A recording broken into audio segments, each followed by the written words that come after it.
Et coucou, bonjour à tous, c'est Nadia, votre naturopathe. Allez, on reprend, c'est septembre, c'est la rentrée. Et je vais faire enfin la vidéo que vous attendez depuis longtemps et qui a été, entre autres, réclamée par mon dernier consultant hier. Je vais vous parler de la naturopathie et du sportif. Depuis un petit peu plus de 10 ans, je conseille, parce que je n'aime pas le mot de coach en fait. Je trouve que tout le monde est coach et que ça ne veut rien dire du tout. Donc je conseille en fait beaucoup de sportifs. Alors certains sont professionnels, certains sont même aujourd'hui connus et j'en suis ravie. Non, je ne vous donnerai pas les noms. Je pense que ça sert strictement à rien en fait. Donc je conseille des sportifs et il s'avère que vous soyez un grand sportif ou un sportif de tous les jours, et d'ailleurs j'ai même envie de vous dire, comme dirait Isabelle, j'adore cette phrase, j'ai envie de vous dire que dans votre vie de tous les jours, en fait, on fait du sport tous les jours. Donc, ce que je vais vous dire là, ici, c'est même valable pour vous tous les jours. Hein. Que vous soyez un très grand sportif, ou que vous travaillez, je vais prendre un exemple, mais vous êtes chef d'entreprise, vous travaillez en 3-8 à l'usine, etc. Tout ça, c'est du sport. Et puis, depuis 1 an et demi, on vit un autre genre de sport aussi. Et tout ça, ça met à rude épreuve notre corps.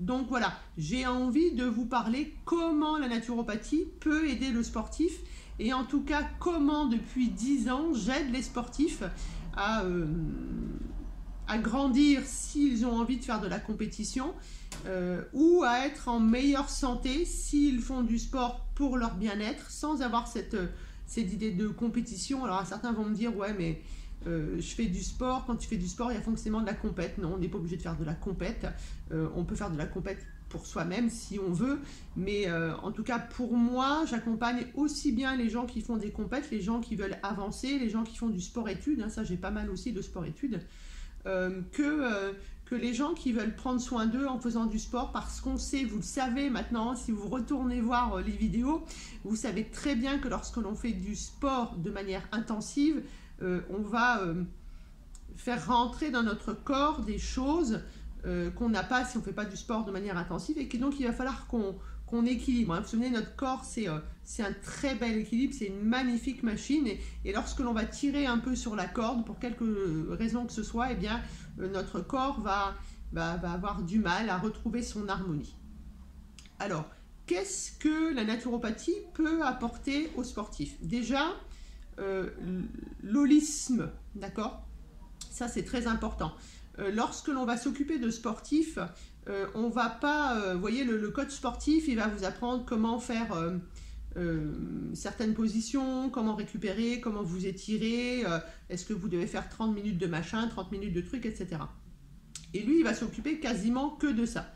Certains, maintenant, il y a des formations qui sont un petit peu meilleures et on va vous parler d'alimentation. Sauf que c'est pas la spécialité, d'accord?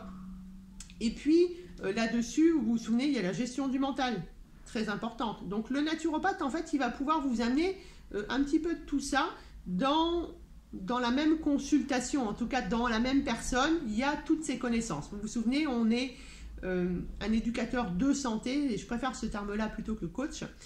On est un éducateur de santé et on a au moins 10 techniques pour vous aider à faire que. Alors, dans le sport, ça va être la même chose. Bien entendu que dans cette vidéo, je vais vous parler de l'alimentation et ça sera plutôt vers la fin de la vidéo. Je vais d'abord vous parler de ce que le sport induit sur votre corps et comment on va essayer de tamponner tout ça. Notre corps est une merveille en équilibre et en harmonie en permanence. Lorsque l'on va faire du sport, on va s'acidifier. C'est un des premiers mots du sportif, c'est l'acidification. Et vous savez maintenant, si vous avez regardé la vidéo, que acidité et inflammation, elles sont très étroitement liées, c'est des amoureuses. Et que lorsque l'on est acide, donc j'ai quelqu'un qui est en train de tourner au rond-point et qui s'amuse avec sa voiture, là, c'est juste incroyable.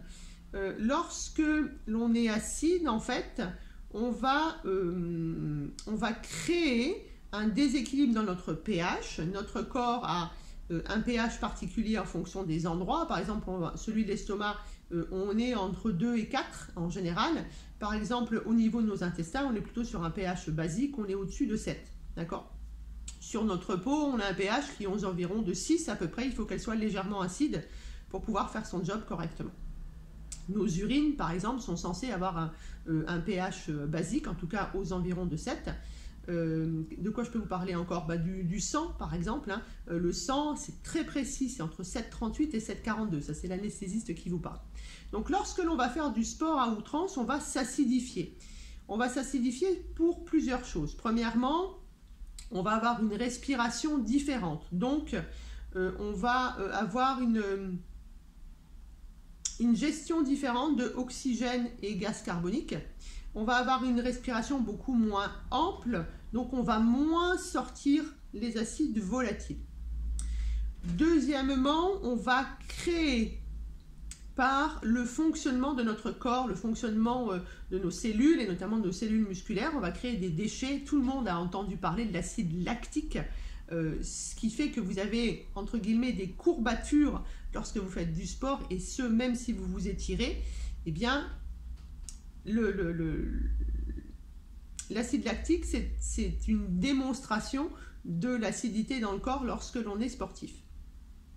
Il y a aussi la déminéralisation. Vous comprenez bien que lorsque vous faites du sport, vous transpirez beaucoup, peut-être encore plus que ce que l'on transpire normalement. Et là aussi, la balance en fait des sels minéraux va faire que vous allez aller vers un pH acide. Encore une raison de vous acidifier. Et là-dessus, on va rajouter les erreurs énormes que font quasiment tous les sportifs, c'est-à-dire que le sportif pense que pour éviter ce qu'on appelle la sarcopénie, c'est-à-dire la diminution de la masse musculaire, le sportif va manger beaucoup de protéines et notamment beaucoup de protéines animales. Et on sait que, en plus d'autres choses, les protéines animales vont nous apporter beaucoup d'acidité. Ce qui fait que du coup, on pense se faire du bien en mangeant beaucoup de protéines animales, et ça, chez le sportif, c'est juste incroyable. Hein. Moi, je me souviens des périodes de sèche de certaines personnes où on faisait presque du ducan, entre guillemets, hein, où on mange des shakers de protéines. Et bien là, on acidifie notre corps.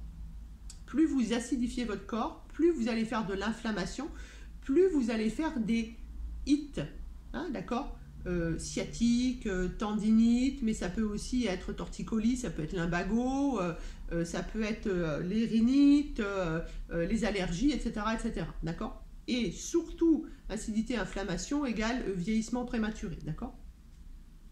Donc, le gros problème, entre guillemets, du sportif, c'est l'acidité. Donc, l'acidité, on a vu la respiration, l'alimentation enrichie en protéines animales, et puis la déminéralisation, pardon, je vais toujours aller trop vite, liée à la sueur, entre autres, aux pertes de minéraux. Donc ça veut donc dire que là aussi, on va essayer de regarder un peu ce qu'on fait avec l'eau. Et puis, si vous êtes un sportif, notamment les sportifs de haut niveau ou les sportifs qui font des compètes, je pense notamment aux personnes que je suis qui font des Ironman, des triathlons ou même des marathons, etc. Et bien là, on va avoir du stress de la compète, du stress d'être bon, du stress de perdre du poids parce qu'on a pris du poids, etc., etc. Je pense à une jeune femme que je suis qui fait du judo. Il faut qu'elle reste dans sa catégorie, donc elle ne peut pas se permettre en fait de prendre du poids. Si elle prend 2-3 kilos de plus, elle va passer dans la catégorie au-dessus et du coup elle va devenir la plus kitsch, comme on dit chez moi, la plus petite, la plus menue, sur des gens qui vont être peut-être au maximum de leur catégorie, qui peuvent aller jusqu'à 20 kilos supplémentaires. Donc lorsque l'on est sportif, mais lorsque l'on est chef d'entreprise et qu'on travaille en 3-8 à l'usine, c'est la même chose, on subit du stress. Et le stress, c'est le premier pourvoyeur d'acidité, d'accord, dans notre corps.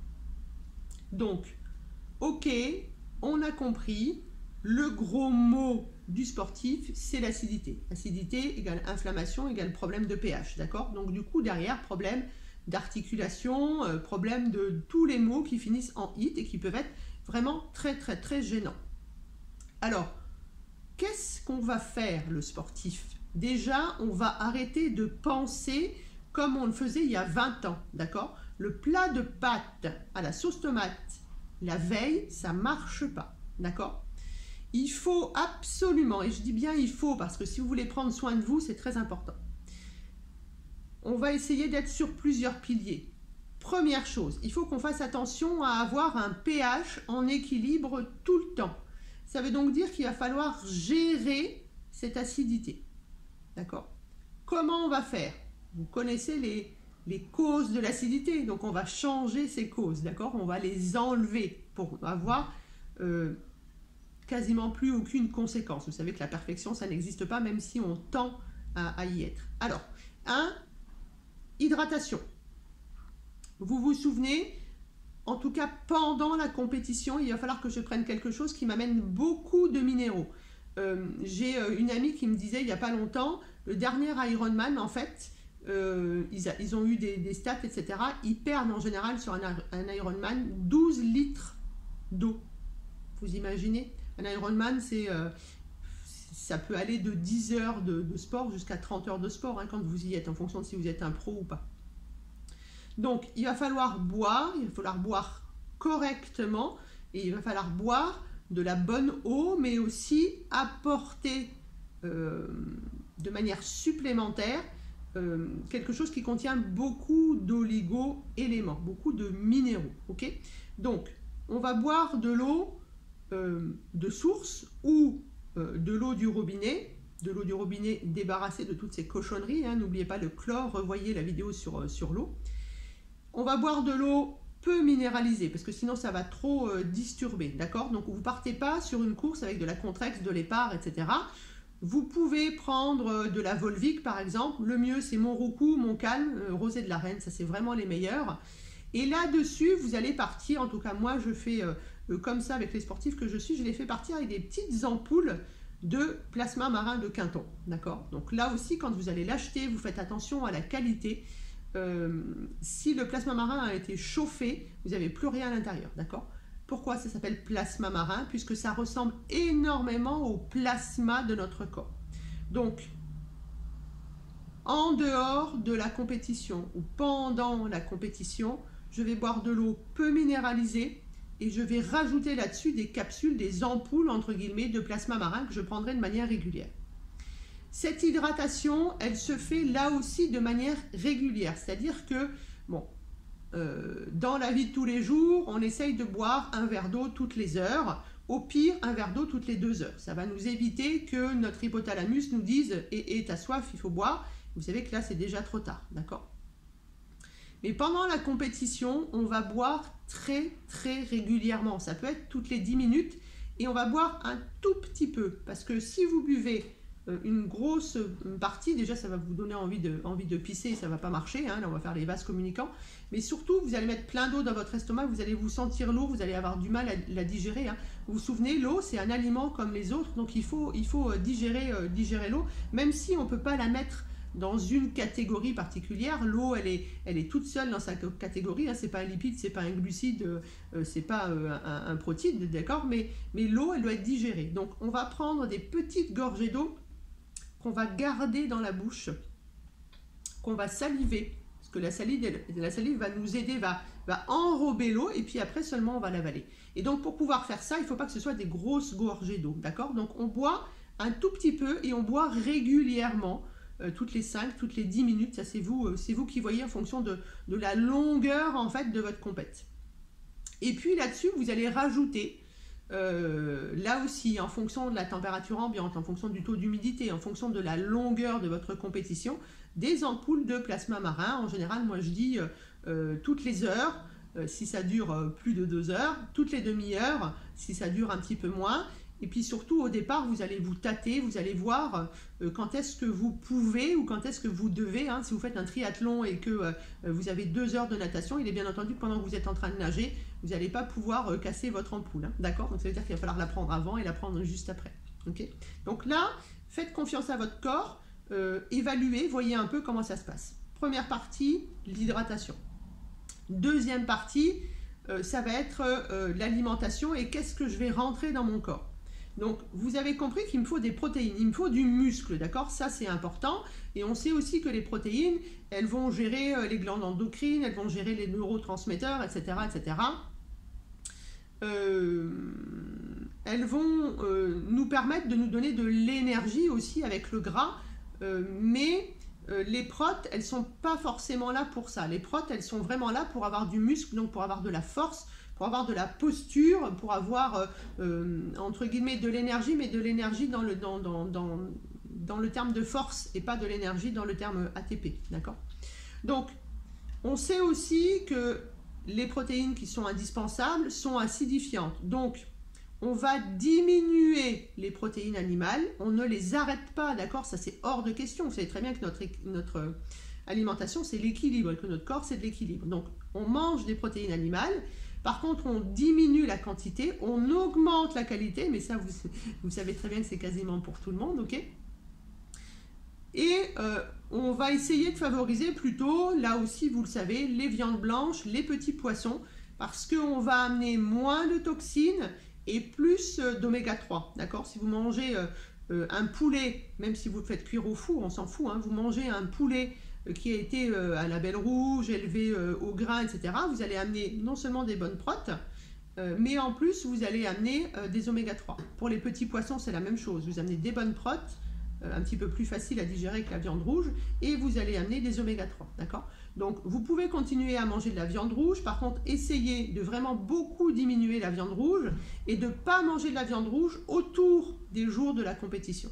Parce que la viande rouge, même si vous la prenez chez le boucher, etc., c'est vraiment beaucoup d'acidité, c'est aussi beaucoup de toxines, c'est beaucoup d'hormones, d'antibiotiques, de perturbateurs endocriniens très importants. Et là, on va tirer sur nos glandes endocrines quand on fait une compète, hein, d'accord? Et c'est surtout quelque chose qui est beaucoup plus long à digérer qu'un œuf, que du poisson, etc. Donc, je continue à manger des protéines animales, plus de qualité, moins de quantité, et autour de la compétition, je vais plutôt aller sur plus de protéines végétales, et sur l'animal, je suis plus sur un peu de viande blanche et sur pas mal d'œufs. Voilà, ça marche très bien. Plus votre digestion sera simple, plus vous aurez de l'énergie pour faire autre chose. Ensuite, on va passer sur le gras. Alors, très souvent, les gens qui font du sport, ils ne mangent pas de gras du tout. Alors, quand vous mangez de la viande, il y a du gras à l'intérieur, d'accord? Par exemple, entre guillemets. Deuxièmement, on a besoin que ça glisse dans notre corps. Alors, pour que ça glisse dans le corps, je pense par exemple aux tendons, aux ligaments, à nos fascias, à ce que je vais appeler nos méninges, d'accord, etc. Vous vous souvenez, d'urmère, pimère, etc. Plus celle du milieu, arachnoïde. Ça a besoin que ça glisse en fait. La plèvre, c'est des feuillets comme ça, le péritoine, tout ça, c'est issu en fait de nos méninges, de tout ce qui est là pour nous protéger. Et bien ce qu'on appelle les fascias, ce qu'on appelle les psoas, ce qu'on appelle les tendons, les ligaments, etc. Même nos muscles, hein, ils ne frottent pas comme ça sur l'os, hein, ils sont entourés en fait d'un fascia. On a besoin que ça soit lubrifié. Pour que ça soit lubrifié, pour que ça puisse glisser sans faire là aussi des ruptures, etc. Qu'est-ce qu'on va faire? On va bien s'hydrater, super important, très bonne hydratation, beaucoup de sels minéraux, et on va amener du gras, et on va amener du bon gras. Et là aussi, on va faire attention. On sait que acidité égale inflammation, on sait aussi que trop d'oméga 6, trop de gras saturés, trop de gras monoinsaturés, on va augmenter l'inflammation. Et le but, c'est de faire l'inverse, c'est-à-dire d'augmenter les oméga 3 qui sont anti-inflammatoires naturels et de diminuer ces oméga 6, ces oméga 9, ces oméga 7 même, on n'en parle pas souvent mais ils existent aussi, en fait des oméga, il y en a plein, hein, autant que vous voulez, et surtout le gras saturé, le gras monoinsaturé. Par exemple, arrêtez avec cette fameuse huile de coco qui est hyper à la mode, c'est du gras saturé, il y a ça d'oméga 3, donc ça sert à rien, d'accord? Puis en plus c'est mauvais pour l'environnement, ok? Donc vous allez favoriser les oméga 3, là aussi où est-ce que je les trouve, je vous le rappelle, dans les oléagineux, quelque chose que vous devez avoir dans votre petite poche avec le plasma marin si vous faites des compètes qui sont très longues, d'accord? On va le trouver dans les avocats, dans le pourpier, dans les petits poissons, dans les graines de lin, dans les graines de chia, etc., dans les œufs, il y en a beaucoup aussi, d'accord? L'œuf, en fait, de toute façon, c'est un aliment parfait, vous le savez, je vous l'ai déjà dit. Donc, de l'hydratation de qualité, protéines, oui, de qualité avec certaines règles autour de la compétition, du bon gras, ça c'est pour tous les jours, mais encore plus lorsque vous allez faire une compète. Il va falloir que ça glisse à fond pendant la compète, d'accord? Imaginez que vous soyez un tout petit peu en retard sur l'hydratation, que vous perdiez bien plus parce qu'il y a un taux d'humidité qui est bien plus important que ce que vous pensiez ou qu'il fait bien plus chaud. Il faut quand même que ça glisse. Il faut que ça soit huileux, d'accord? Donc pensez bien au bon gras et diminuez le mauvais gras. Là aussi, c'est bien meilleur pour lutter contre l'inflammation. En plus, le mauvais gras, c'est très acidifiant également. Et il nous reste donc la gestion du sucre, les glucides.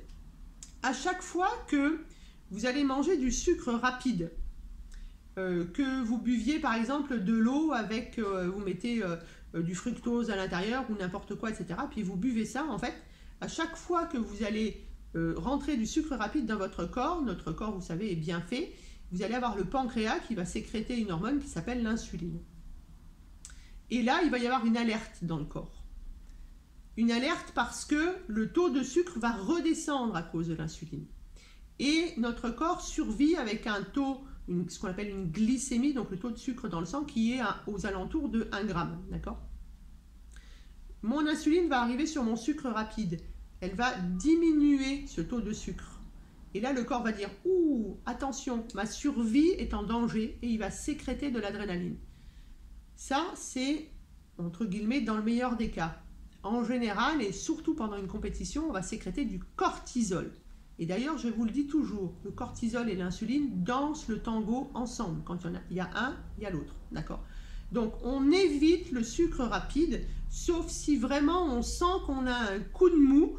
Donc, on va se prendre une boisson avec du sucre ou on va manger, entre guillemets, moi je préfère que vous mangiez un fruit, d'accord ? Parce que là, au moins, vous allez avoir les fibres qui vont tamponner un peu cette glycémie, d'accord ? Mais derrière, tout de suite, vous allez prendre quelque chose qui va être sur la durée, ok ? Donc, normalement, en tout cas, là aussi, autour de la compétition, on évite le sucre rapide, on détend, on laisse notre pancréas au repos, parce qu'il va en chier pendant la compète, d'accord ? Et on va favoriser, bien entendu, les sucres lents. Alors, qu'est-ce que c'est que les sucres lents ?